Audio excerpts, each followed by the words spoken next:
राजा राम, मैंने कहता था जिसका जो कार्य है वही कार्य उसे करते रहना चाहिए, नहीं तो ये शूद्र भी एक दिन अपना सर उठाकर हमको ज्ञान पढ़ाएंगे। राजा राम, तुमको असंगत कहेंगे।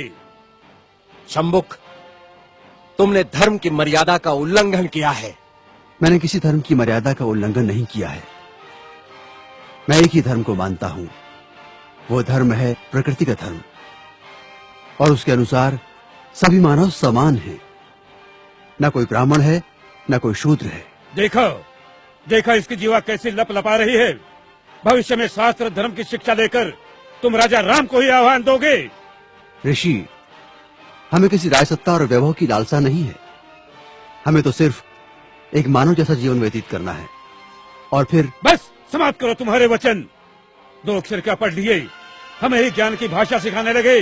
राम, ये अपराधी है और इसे दंड मिलना ही चाहिए, नहीं तो ऐसे पापियों के कारण हमारे राज्य में आपत्ति आ सकती है। आपके धर्म की पाप और पुण्य की कल्पना से मैं अच्छी तरह परिचित हूँ। वो सारा पाखंड आपने अपने स्वार्थ के लिए रचा है और सारी प्रजा को मूर्ख बना रहे। अपनी वाणी को रोको शंभुक। हम अपने परम पूज्य गुरु का और अपमान नहीं सह सकते। तुमने धर्मोल्लंघन किया है, जिसके कारण हमारे राज्य में एक ब्राह्मण पुत्र की अल्पायु में मृत्यु हो गई। हम अपने राज्य के ब्राह्मणों को और व्यथित नहीं कर सकते शूद्र। किंतु ब्राह्मण पुत्र की मृत्यु का कारण मैं कैसे हो सकता हूँ? हे राजन, बड़ी नम्रता से दुस्साहस कर रहा हूँ। आप तनिक अपने मन दर्पण में झांक कर तो देखें, तो आपको पता चलेगा कि आज की और कल की आपकी छवियों में कितना अंतर पड़ा है। हे मर्यादा पुरुषोत्तम, प्रजा के अहंकार को कुछ क्षण के लिए त्याग कर तो देखो।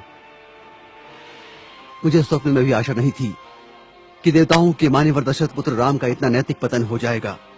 किसी के पास कह दिया तो आपके सोचने की शक्ति क्षीण हो गई। राजदंड की आड़ में ऋषि का वध करने के लिए उद्युक्त हो गए। दोषी मैं नहीं राजा राम, अपितु ब्राह्मण पुत्र की मृत्यु के लिए दोषी आप हैं। अपनी विष उगलती जिह्वा को रोको शंभुक। मुझे भयभीत करने की चेष्टा न करो राम। जब जब किसी शूद्र ने परंपरागत सामाजिक दास्तां की बेड़ियां तोड़ने की चेष्टा की, तब तब धर्मांधों ने उसकी हत्या कर दी। मुझे मृत्यु का भय नहीं राम। एक शंभुक जाएगा तो दूसरा शंभुक निश्चित ही पैदा होगा।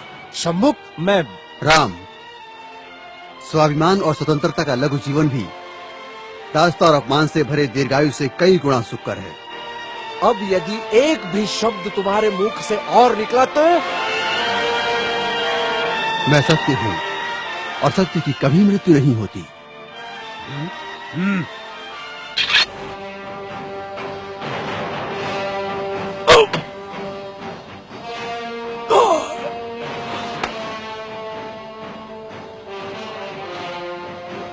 न्याय प्रिय प्रभु रामचंद्र की जय।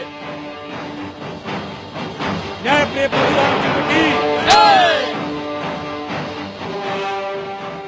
न्याय प्रिय प्रभु रामचंद्र की जय। न्याय प्रिय प्रभु रामचंद्र की जय। न्याय प्रिय प्रभु रामचंद्र की करो, जय जयकार करो। ब्राह्मणों के जाल में फंसे श्री रामचंद्र की जय जयकार करो। कपट से बाली का वध करने वाले श्री रामचंद्र जी की जय जयकार करो। अपनी पत्नी का त्याग करने वाले श्री रामचंद्र की जय जयकार करो। महर्षि शंभुक